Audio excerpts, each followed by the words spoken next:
Армысыздар, құрметті көрермен, Уайс Ерсайынұлы, қош келдіңіз. Жақында ғана ел президенті халыққа жолдау жасады. Әңгімені осы жолдаудан бастасақ. Жалпы жолдауда президент бірқатар маңызды мәселелерді қозғады. Соның ішінде депутаттарға қатысты тұсы бар. Енді өзіңіз Ақтау қалалық мәслихатының депутатысыз. Сондықтан да сізге осы депутаттар жайлы сауалды қойғым келіп отыр.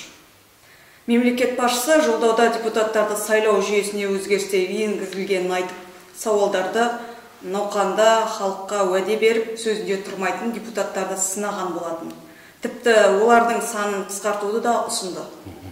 Жалпы қазір депутаттар қаншалықты халықтың мәселесін қозғауға атсалысып жүр. Сын сағаттарда елдің алдында шығып, бас қоюдың орнына болып қалатын депутаттар көп емес пе? Қайырлы күн, Дина ханым. Әуелі осы хабарыңызға шақырғаныңызға алғысымды айтамын.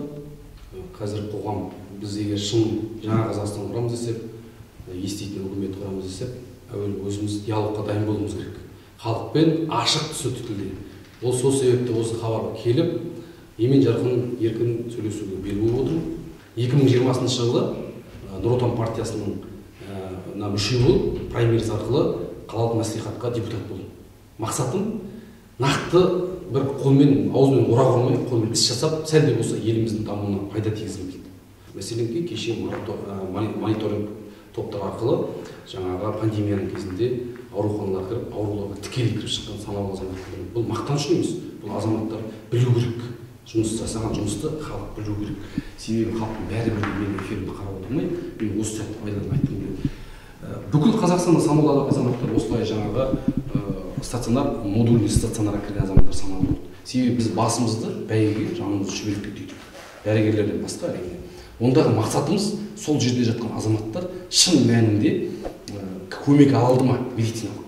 Шағымы бар ма, мүмкін олардан дәрі сұрататын шығар деген сияқты, олардың өздеріне тікелей барып сұрағымызды қойдық. Одан бөлек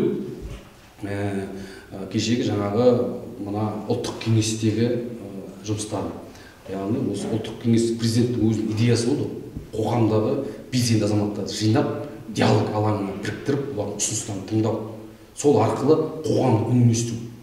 Мені шақырды, бардым, сұрақтарымды айттым, мәселелерімді көтердім.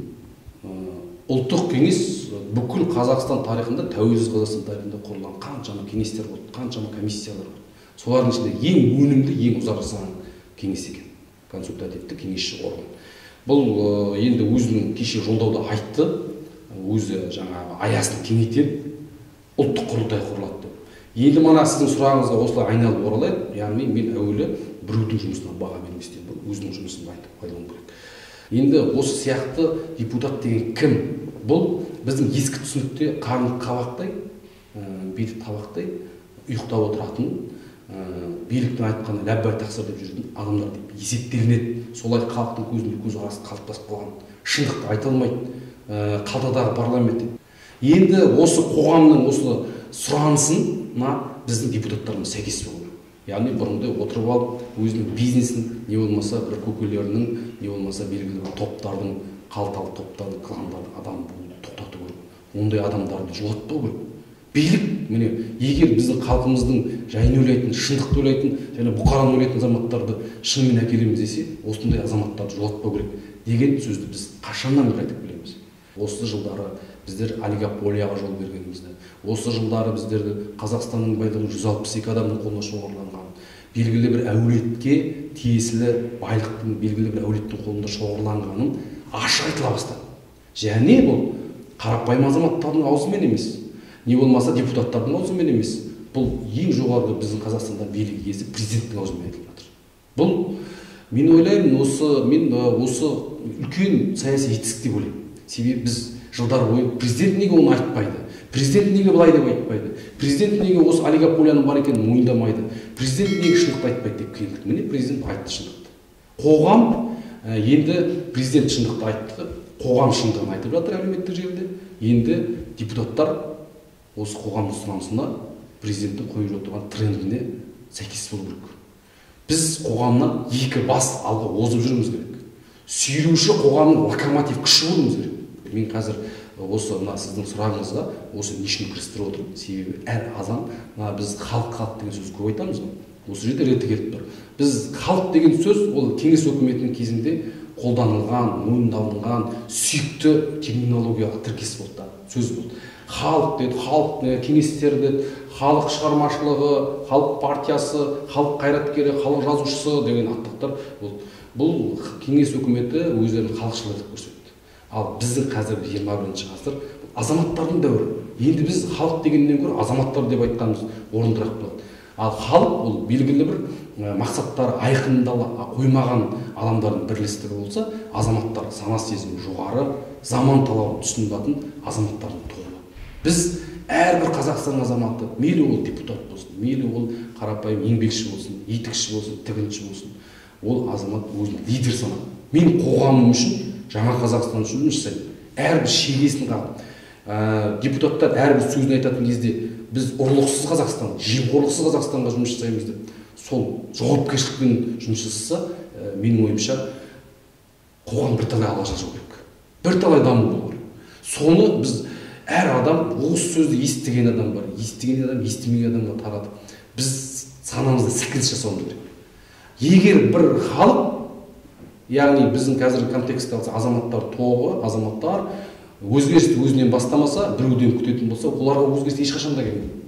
Ол өзгеріс сол күтілген күйінде қала береді. Сондықтан біз өзгерісті күтпей, әркім өзімізден бастаса деген бір кішкентай ғана қарапайым ізгі тілек бар менде. Ақтау қаласында миллиондаған ақша салып, үйіне ақшасын ала алмай жүрген үлескерлер көп. Алдағы уақытта алдын ала салымшы үлескерлер көп емес үшін қалай әрекет еткен жөн? Себебі өзіңіз білесіз, қазір кәсіпкерлерді тексеруге мемлекет тарапынан мораторий жарияланған. Мен ақыл айтудың шебер емеспін, әрине де, осы орайда айтқым келеді, бірақ себебі адамдар жақтырмайды ғой қазір ақыл айтқанды. Кеңес деп айтқан дұрысырақ болады да. Кеңес деген сөз адамдарға жақсы естіледі құлаққа. Ал ақыл айтам десем жақтыртпайды. Себебі қазір бәрі ақылды. Енді қарасаңыз, бір керемет сөз бар орыстарда. Суға кеткенді құтқару, әуелі сол суға кеткеннің ісі. Яғни, былай қарағанда өзін адам бір нәрсеге тәуекел еткен кезде, үйінен шыққанда, қарапайым үйінен бір қадам аттап шыққан кезде, баратын жағын өзің жауапкершілікті мойныңа алып барасың. Олда машина қағып кетпей ме, әртүрлі жағдайға ұшырап қалмайсың ба? Ол ең бірінші өзің соған жауаптысың. Бір нәрсеге шатылып қалмауыңа. Сол сияқты ол үлескерлердің жаңағы сол жағдайға түсуіне әуелі өздері жауапты. Ең бірінші кезекте. Мен бұл жерде құқық қорғау органдарының әлсіздігін, не болмаса сол жерде жатқан схеманы жоққа шығармаймын. Бұл жерде әрине бұл жердің кінәлілігі бар. Бірақ адам әуелі бұл біздің ситуациямызда үлескерлер әуелі қандай осындай финанстық операцияларға, осындай қаржылық мәселелерге барады, сол кезде байқап алдын ала біліп алу керек та. Мәселеге әкімдік айтып жатады. Мынандай жаңағы үлескер компанияларға ақшаларыңызды салмаңыздар, әуелі сол кілтін дайын болмай тұрып алмаңыздар, сақтаңыздар деп қаншама айтып жатады. Олар адамдар соның бәрін айтып жатса да, адамдар салат неге? Бұл жерде менің ойымша адамның ішкі өзінің бір нәпсісінің бір мәселелері бар да. Яғни арзан мен арбап қызықтырады адамды. Кәдімгі заңды бәрі салынған жерлер, олар қымбат тұрады. Ал манағы заманчивый жерлер, ол жаңағы күдікті күмәнді нәрселер өте арзан болады. Сонысымен адамды арбап көзді қызықтырып шақырады. Ал жаңағы өзі қаражаты да жоқ, бәлемке әртүрлі ситуацияларды бар, халықтың барлығы бірдей керемет сауатты айта алмаймыз ғой. Сол қызық кетеді да. Өте арзан үй, арзан дейді, барады ақшасын салып орындады. Сосын олар ақшасын салғаннан кейін анау бітірмейді, заңсыз бастап кеткен құрылыс, қанша үлескерлер болады, ертең бітіруге жақындап қалған кезде әкімдік айтады, мына жерлеріңіз сіздердің заңсыз дейді. Олар үлескерлерді салады екі ортаға, соны үлескерлер айқай шығарады, менің жаңа үйімде заңсыз деп жатыр. Сонан әкімдік амал жоқ, халыққа жақсы болсын деп ол жерден заңдастырады. Сол схеманы жоюдың бір әдісі, амалы керек. Мен өзім, жеке өзім, ол сфера бойынша мен көп жұмыстанбағаннан кейін мен біле алмай жүрмін әлі күнге. Бірақ алданып қалған үлескерлерге жаным ауырады, себебі ол азаматтардың ішінде өзімнің ағайындарым да бар. Өзім алдана қойғаным жоқ, өзімнің ағайындарым да бар да. Маған шаңырады. Мен қолымнан не келеді? Мен сот емеспін, прокурор емеспін, құлай емеспін. Оларға айтамын, ұрсамын мен ағайындарыма да. Жаңа Қазақстанды құруда сіздің пікіріңізше неге мән бергеніміз жөн? Қандай реформалар керек?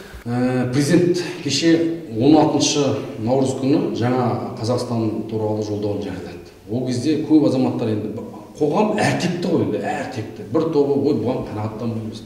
Бір топ айтты біздің күтіп отырғанымыз осы. Енді мен айта кететін бұл фундаменталдық өзгерістер. Себебі біз әуелі экономика, сосын саясат деп келдік қой, бәлем бар. Енді президент нақты айтты, бірінші саясат. Біз мемлекетіміздің саясатын жөндейміз әуелі. Себебі фундаменталдық деңгейде біздің мемлекетіміз іргетасын қалап тұрған осы заңдар, саяси өзгерістерді қалай әкелеміз, солай біздің экономикамызға да қан жүгіреді, солай бізді шындықта, жемқорлықта бәрі кетеді. Біздің барлығы осы сайлау жүйесіне өзгеріс енгізіп жатыр. Бұрын жаңа айттым ғой, басында пропорционалдық қана сайлау жүйесі, енді мажоритарлықты енгізіп жатыр. Неге билік оған соншама маңызды емес нәрсе сияқты бұл көрінуі мүмкін кейбір азаматтар үшін. Неге сол сайлауды айтты? Онда маңызды нәрселер бар еді. Мына теңгеміздің күні не болып жатыр деп бір азаматтар ашынады маған. Ойшым, сен ана президентке кеше барып айтпайсың ба? Теңгеміздің құны 500-ден асып кетті. Мүгедек балаларға жаңа төленетін жәрдемақының саны аз. Әлеуметтік жәрдемақыны көбейту керек деген секілді мәселелерді айтты. Мен айтам, әуелі сайлау жүйесін жөндесек, бәрі жайлап қалпына келеді. Себебі әділ сайлау өткізу ол мемлекет болашағының кепілі. Біз 2019 жылы әділ сайлау үшін күрестік. Сол күрескен азаматтардың бірімді қолынан келгенше халыққа дәрімше. Енді осы сол кезде бізді аңсап, асығып, зарығып, армандап күттік. Бізге қашан осы мажоритарлық осы сайлау жүйесі енгізіледі. Біз құрдымға кетеміз, ұмытымыз өте. Білем, 3 жыл өтпей, 3 жылға да жетпей, осы біздің күткен өзгерісіміз келді. Мажоритарлыққа біз бір табан жақындап, 30% парламент депутаттар, 30% мажоритарлық жүйемен, яғни өзіне ұсыну самауы деп жеңген. Облыстық мәслихаттар 50-50, ал қалалық аудандық мәслихат депутаттар түгел мажоритарлық әдіспен сайланады. Енді бұдан артық қандай өзгеріс керек? Бұл өзгерістерді, бұл популистік өзгерістер емес, дегізетіндей, ақыр ұзатындай өзгерістер болса, ол өзгерістер, ол көз үшін, көз алдау, көз бояушылық өзгерістер болады. Бұл өзгерістердің табиғаты сондай, ол фундаменталдық, төбінен тереңнен басталады. Эффектісі бірден білінбегенмен, ұзақ уақытта перспективаны алған кезде қоғамның, мемлекеттің күре тамырына қан жүгіртетін өзгерістер болғандықтан, бұның ғұмыры ұзақ өміршең болуға тиіс. Бұл тек қана біз бақылап отырмауымыз керек. Осындай өзгерістер болады, жақсы болды. Сайлау өзгеретін болды, мажоритарлық болды, отырмау керек. Әр азамат, сіз де, басқа жолдастар, бәрі де мен өзгеріс енгіземін деген азаматтар осыған белсене атсалысып, бақсынау керек мажоритарлық жүйеге. Әркім өзінің шамасынша қалалық мәслихатқа неге бармасқа, облыстық мәслихатқа неге бармасқа. Сіз де қоғамның мәселеге бір өкілісіз. Яғни бұрын сіз ондай депутат болу үшін бір партияның өкілі болуыңыз керек. Ал сонан кейін және сізді ол жерге өткізуді партия шешеді. Енді міне кез келген азаматқа дискриминациясыз депутаттыққа түсуге мүмкіндік беріп отыр. Қалалық, аудандық, қалалық деңгейде. Ал облыстық мәслихаттың жартысы, кез келген тең жартысы осы өзін-өзі ұсынуға өтеді. Енді осы айтып отырған бұл жайдан жай емес, осы сайлау мәселесі болашағымыздың кепілі деген келеді. Жаңа Қазақстанды осылай сайлау арқылы өзгерту, яғни популистік қадамдар арқылы жұртты таңғалдыратын, жұртқа шоктық эффекті беретін бір сәтті қысқа қадамдардан көрі осындай ұзақ мерзімге созылған, алайда Конституцияның бірнеше ондаған бабына, 30 бабына менің білуімше өзгеріс енгізілді. Яғни түбегейлі өзгеріс деген, түбегейлі бетбұрыс деген осылай басталады. Бұл асықпай, ауқымды және өте жай басталады. Мәселен кішкентай машина қол жүрген кезде орнынан тез жүреді. А пойыз орнынан қалай қозғалады? Ол жай қозғалады. Еліміз үлкен локомотив сияқты нәрсе. Ол бірінен орнынан стартап кетуі қиын. Сол сияқты реформаларды бірден адамдардың соның бәріне әсер етіп, санасының бәріне әсер етіп, адамдардың жаңа саяси көзқарасын бірден өзгертіп жібермеуі мүмкін. Бірақ ұзақ мерзімде жаңағы біздің планымызға алған кезде, жоспарымызға алған кезде бәрібір халықтың өмір сүруін, тіршілігін, көзқарасын, сана-сезімін, қоғамның дамуына ол бәрібір ықпалын тигізбей қоймайды. Қазір байқағаным, қоғамда кез келген мәселе тек көтеріліс, ереуіл арқылы шешіледі деген бір түсінік қалыптасқан сияқты. Осы мәселеге көзқарасыңыз қалай? Сұрақ актуалды. Мысалы, біздің 30 жыл бойы осы біздің биліктің митингіден қорқып, басын құмға түскен түйе ұстай, құмға жаңа тыққан түйе ұстай, жаңа митингі керек емес, ойбай, ана Қырғызстанда не болып жатыр, Украинада не болып жатыр, шықпаңдар, көшеге шықпаңдар, үкіметке қарсы келмеңдер деген сияқты позициясының себебінен халықтың ашынуының бұл көрінісі. Сосын ашынып қалып митингке бір шығып алды да, бойын үйретіп алғаннан кейін осы мына митингіге шықтық, билік талабымызды орындадық. Ол енді митингке шығу арқылы орындайды деген сияқты бізде бір романтика бар. Бұл митинг романтикасы. Алайда істің бәрі митингімен бітпейді. Бұл мүмкін біз осы этаптан өтуіміз керек болар. Осы митингіге қатысу арқылы біз митинг мәдениетін меңгеріп, мәселен біздің Маңғыстауда митинг болды. Бірде бір адамның мұрны жаңағы бұзылған жоқ. Ал басқа қалаларда ондай бізде Маңғыстауда митинг мәдениеті болған жоқ. Олар сол себепті қалай митингіге шығады, қалай ұйымдасады, қалай арандатуға жол бермейді. Олар оның бәрін тәжірибеден өтпегеннен кейін сол арандап қалды. Енді митингіге деген нәрсе ол табиғи адамдардың құқы, бостандық құқы, олар демократиялық құқы. Бірақ енді құқы деген сөз ол міндетті түрде адамдар митингке шыға беру деген сөз емес. Егер адамдар өзінің сөзін, өзінің еркін білдірудің басқа формасы қалмаса, заңды түрде өзінің сайлаған депутаттар арқылы, өзінің сайлаған әкімдер арқылы, өзінің талап тілегін сот орындары арқылы, құқық қорғау орындары арқылы айтудың барлық ресурстарын сарқыған жағдайда біз сарқтық болдық. Анаған барып айтамыз, орындамайды. Мынаған барып айтамыз, жасамайды. Мынаған барып айтамыз, істемейді. Біз енді болдық деген кезде ең шеткі, ең соңғы бұл жаңағы шарасы азаматтардың. Ал митингіге келген қаншама этап бар. Әуелі сенің мысалы қандай талап тілегің бар? Су жоқ, мысалы, елді мекенде. Ал су жоқ болса, оны шешудің жолы бар. Әуелі мысалы ауыл әкімінен сұрайсың, сотқа бересің, не болмаса бюджетке енгізесің, ақша ұрлап кетсе сотта тұрасың, депутаттарға айтасың, олар мәселе көтеріледі, сессияда қарайды, қаражат бөледі деген сияқты. Бір азамат ұсталады, ұсталғаннан кейін оны шығаруға сен әуелі соттасасың. Бірінші сатыдағы сот болады, одан кейін апелляция, одан кейін кассация, түрлі инстанция. Ал сол нәрселерді өтпей тұрып, бір азаматты босатын деп митингіге шығу, ол ең соңғы формасын, ең соңғы шарасын бірден қолдану, ол көп ұзамай биліктің де ет үйренеді да оған. Біз неғұрлым митингіге көп шығып, биліктің де ет әбден үйреніп кетсе, ол біз барлық шаралар, оған дейінгі шаралар, жаңағы біздің нақты заңды тетіктер, заңды механизмдер бар ғой, мәселені шешуге. Солар аяқ асты болады.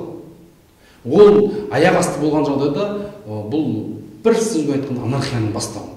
Заң, тәртіп деген нәрсенің аяққа басу тек қана митинг арқылы, тек қана ереуіл арқылы, жинала қалып бәрін тоқтату арқылы шешу. Бір жағынан алып барған кезде адамдардың құқы, адамдардың бостандығы өте адамға бір рахат сыйлайтын нәрсе болғанымен, екінші жағынан алып барған кезде шын мәніндегі жаңағы тәртіптің, заңның, қалыптасқан ережелердің бұзылуына келеді. Бұл жағында естен шығармау. Осыны адамдар көбірек ұғынса, митингіге шығу құқын ең соңғы шара ретінде қойса. Мәселе шешілмеген жағдайда, әбден шиеленіскен жағдайда, тығырыққа тірелген жағдайда, бұдан басқа мәселе шешудің жолы қалмаған жағдайда ғана митингке шықса, онда әрине митингің еш жаман. Мен қолдаймын митингті, ондай митинг. Партиялардың жұмысына қандай баға бересіз? Президент әр өңірдегі партия төрағасы қызметін облыс әкімдерінен алып тастауды тапсырған болатын. Өзде партия құрамына шығатынын айтты.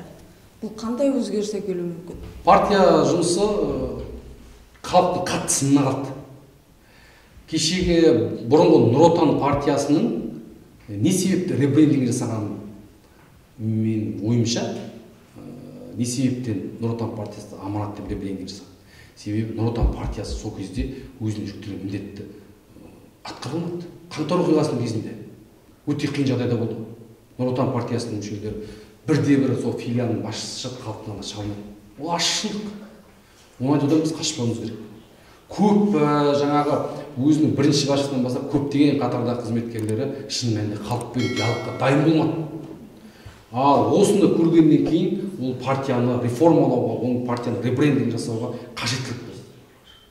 Аманат партиясы деп, яғни Нұр Отан партиясының халықтың алдында өте сүйкімі қалмағанын барлығы да біліп көріп білді. отыр. Бірақ енді сүйкім қалмады оны жоққа шығармай, оны таратпайсың. Бәлемба 100 мыңдаған мүшесі бар партияны өзгерту керек, реформалау керек. Бір нәрсені жоққа шығармауымыз керек, оны өзгертіп реформалауымыз керек.